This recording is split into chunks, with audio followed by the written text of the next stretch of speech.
likuiditas masih bagus dan tentunya perusahaan pembiayaan adalah partner yang terdekat dari perbankan, di mana perbankan sendiri juga mempunyai kewajiban untuk menyalurkan pembiayaan atau kreditnya kepada kredit usaha UMKM dan lain-lainnya. Dan salah satunya adalah nasabah-nasabah daripada perusahaan pembiayaan yang memang banyak berkecimpung di sektor UMKM.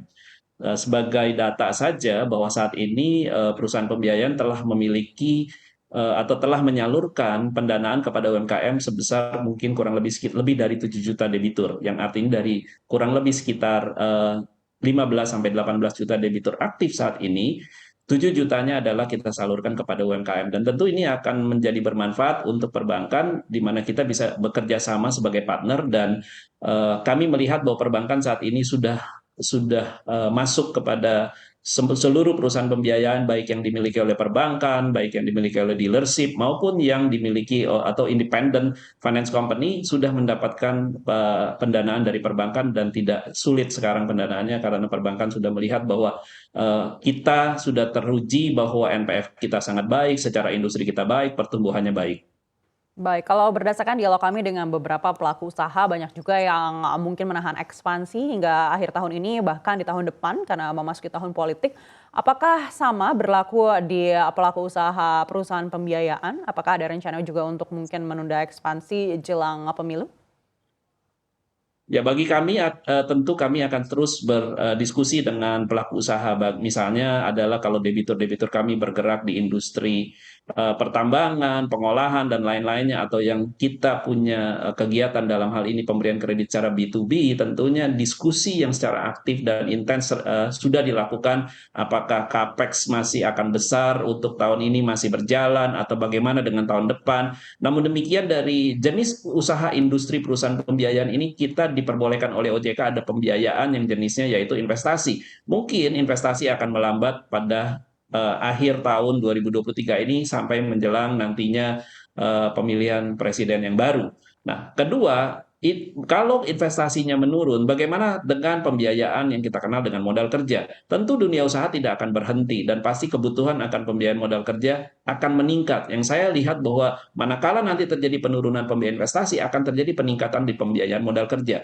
Pembiayaan multiguna yang didominasi dengan kredit kendaraan bermotor atau roda 4 dan roda 2, kembali bahwa kalau manakala Indonesia mempunyai satu pertumbuhan ekonomi yang cukup baik dan pendapatan masyarakatnya juga tidak terganggu, tentu pergantian terhadap kendaraan-kendaraan yang sudah tua dan lain-lainnya untuk dibeli kendaraan baru, saya yakin dealer-dealer juga tidak akan stop misalnya untuk memberikan promo-promo yang untuk meningkatkan penjualan daripada stok-stoknya mereka. Jadi kembali lagi bahwa akan ada strategi-strategi yang akan bagaimana kita menghadapi kalau terjadi perlambatan di akhir tahun 2023 dan menjelang 2024 mendatang.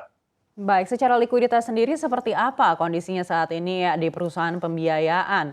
Dan juga apakah ini nantinya akan mempengaruhi juga hingga akhir tahun 2023 nanti? Kalau secara likuiditas kami tidak melihat ada kesulitan, semuanya sangat baik. Dan bahkan kalau yang terjadi di industri pembiayaan saat ini, begitu banyak investor-investor asing sangat tertarik untuk masuk ke industri kami.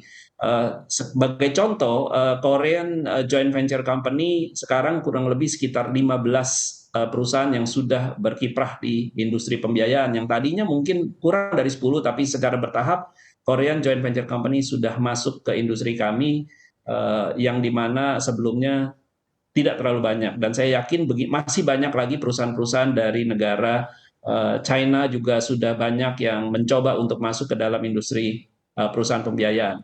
Bisnis model perusahaan pembiayaan, pemainnya juga banyak juga yang sekarang bermain di bisnis yang kita kenal dengan Buy Now Pay Later atau BNPL. Dari sebelumnya mereka adalah bermain di P2P lending, tapi sekarang mereka masuk dan memiliki perusahaan pembiayaan. Jadi lebih berwarna industri pembiayaan saat ini dan di masa yang akan datang. Baik, Pak Suwandi, kita tahu juga ada 11 multifinance yang modalnya belum cukup sesuai dengan ketentuan OJK. Apakah ini artinya nantinya akan lebih banyak investor yang berasal dari luar negeri?